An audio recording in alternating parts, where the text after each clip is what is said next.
Renton Police Department say a 19-year-old named K'Shawn Jimerson called 911 and admitted to stabbing a handyman who would end up dying from the stab wounds. He called 911, according to police, admitting he did it and that he would be waiting outside of this apartment with the knife for the police to arrive and take into evidence. So cops get there. They find this kid with blood on his clothes, but no knife. That according to the report. So they go into the apartment that he was standing in front of, where the victim presumably was, and they find him, a 65-year-old military veteran who's been identified as Michael Gray, 65 years old. He works as a handyman, going about his day. We don't know exactly what happened, but he was declared dead at the scene. Now, witnesses in the apartments surrounding this one claimed to the police that, hey, we heard an argument, we heard some scuffling in this apartment. And then, moments later, they tell police they saw K'Shawn Jimerson standing outside of the apartment covered in blood and holding a bloody knife as large as a butcher knife. Where the knife went, we don't know, although they did end up recovering it. So prosecutors get this case from Renton PD. They obviously rush to get the details to Renton, or to the King County Prosecuting Attorney's Office, because this is obviously someone who, if the allegations are true, is incredibly dangerous. And so the prosecutor gets in front of a judge and says, hey, this guy is a danger to the community. He confessed to this crime. We have probable cause for murder too. We'd like to keep him in jail on $2 million bail. But you see, K'Shawn Jimerson got really, really lucky because he was put in front of Judge Michelle Gehlsen, who was all like, meh. What you might see as a danger to society, I see as potentially someone who is a DE&I case for me to then brag about in all of the progressive organizations that I volunteer in. So she decided to release him on $50,000 bail. And I say release him on $50,000 bail because you know you only need to put up 10%. What's 10% of $50,000? $5,000. Yeah, so he put it up. What's 10% of $2 million? $200,000. $200,000. That's a lot more than $5,000? Yeah. Are you sure? You don't want to do I'm not good at math, but I know that at least that much. I'm not good at math, but you've got a cold clearly, and so you might not be thinking straight. But you are correct.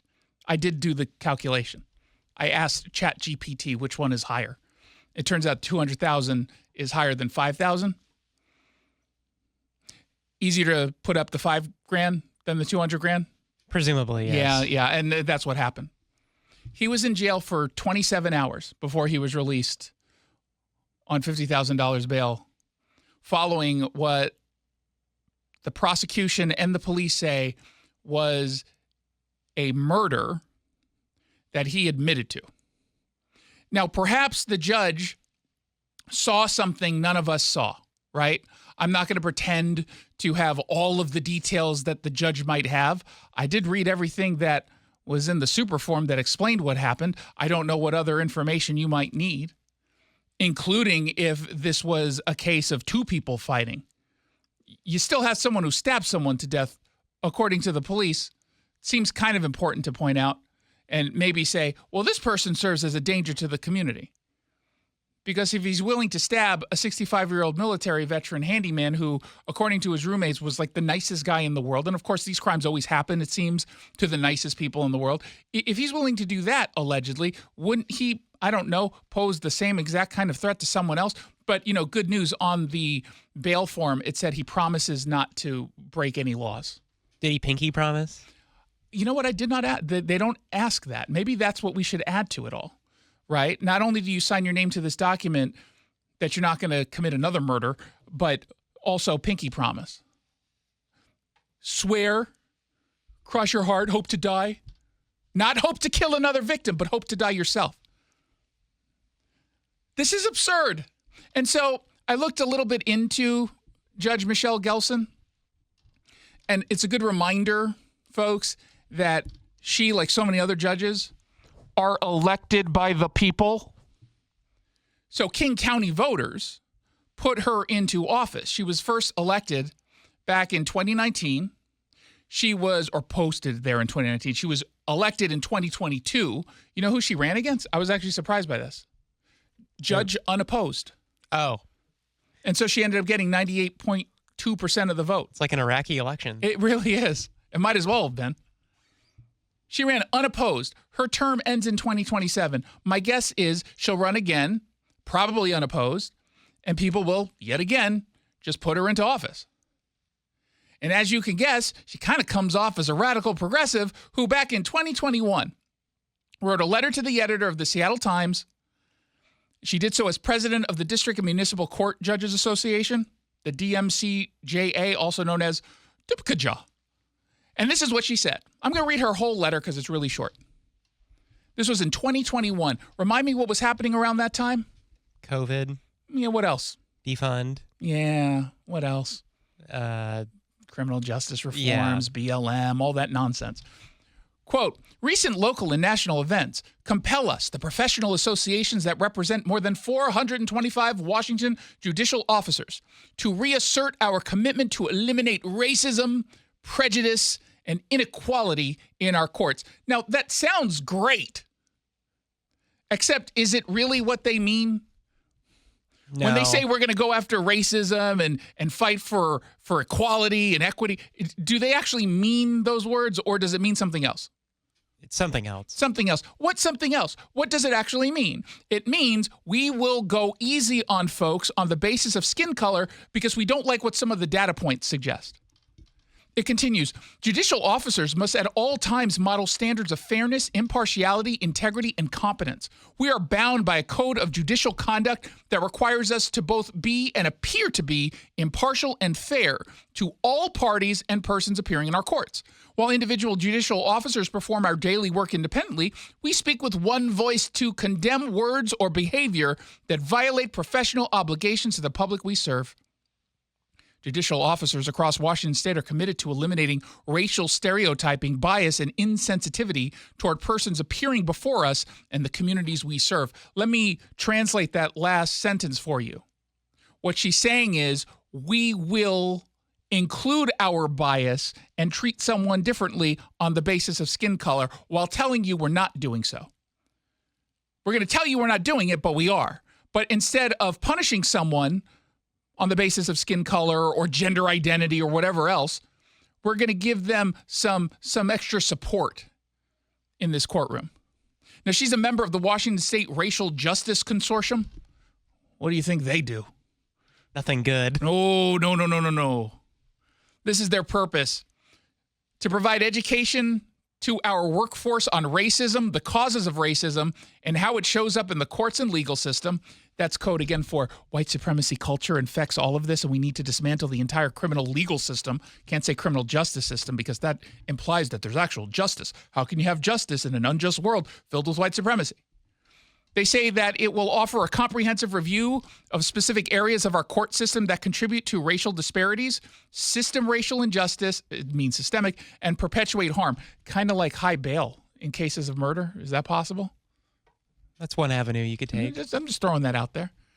And it's supposed to provide meaningful reform of policies and practices that can be measured and tracked for accountability and progress. Here are some of their priorities. Reduce the use of detention and change probation practices to divert more youth out of jail to community partnerships. You think maybe, just maybe, what she did with this particular suspect maybe played into, some of the priorities? Probably. Like keeping younger people out of jail, even if they might be really dangerous and accused of a murder that apparently they confessed to? Yeah. Okay. Anyone else alarmed at this? I hope. Anyone else going to step up and say that you'll push back at judges? Let me be honest and answer for you. No. You might feel that right now. You might say that you're going to, but I'm willing to bet that the vast majority of people who are upset right now don't do a damn thing about it. They don't do a damn thing. They're not going to change anything. They're not going to push back when she runs for re-election. They're not even going to commit to doing basic research of judges who run. I guarantee that's the reality. That is a truth. And so we highlight stories like this over and over and over again until people finally change their positions. Now, maybe some of you listening right now will step up and do something. I'm listening to folks who text in who say they're going to. I imagine there's a grandmother in SeaTac right now who is very concerned about this. I imagine there's a father or a business owner in Auburn who has a kid who doesn't want that kid to become a victim in any. I imagine there's a family maybe that has gone through some kind of crime like this in Snohomish who says, you know what? I've been talking a lot about the criminal justice reforms. I've been pushing back against the defund movement, and I've been yelling about prosecutors, but I don't spend enough time talking about the judges. And perhaps this will become, for some more of you, a bigger reason to start paying attention. Just a little bit more. Just a tiny bit more. So that the next time we're put in a position where we're dealing with an election for a very important position as a judge, we'll spend just a little bit more time responding by giving society our time by doing the research and then spreading what it is we find. This stuff that was found online took me a total of maybe 17 seconds. You know what I put into the Google? What? Her name. You know what I did afterwards? I hit the enter bar. And you know what popped up? All this stuff. And then just because I was curious, I just added to the end of it racism and Black Lives Matter. And then all this other stuff popped up. Some of us don't have that kind of free time, Jason. You do. I know what you do all day. Well, I said some, not me. Okay, that's fair. You did say some.